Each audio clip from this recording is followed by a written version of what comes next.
So, tools of expression when AI becomes a creative partner. Last week was awesome. We were in Paris.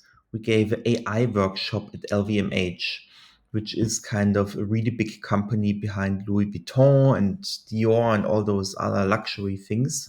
That was awesome. Great food, really great food, really important.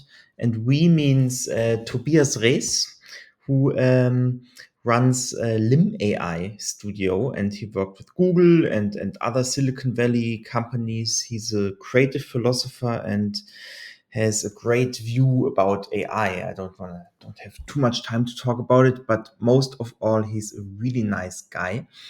And Santiago Carrasquilla, I worked with him together in New York at Sargmeister, and he's running his. I mean, I think I told already a lot about Santi.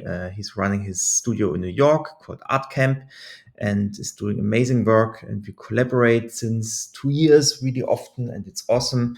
And Pedro is a Brazilian designer who I met in New York as well. And I think he's one of the most creative and nicest people I know.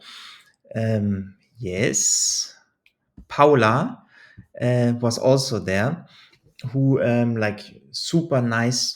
We worked together at the German Parliament together, and she's like expert in training LoRa's, those little AI image models, and to pretty nerdy about Comfy UI and all those AI technologies. So she was there, and it was. I think we were a really great team.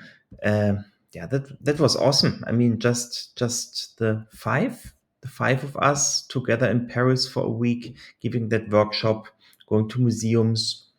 I mean, couldn't have been better. Super inspiring. And at the end, my girlfriend came, and that was beautiful. And we visited the Beurs de Commerce, which is a new opened museum, I think.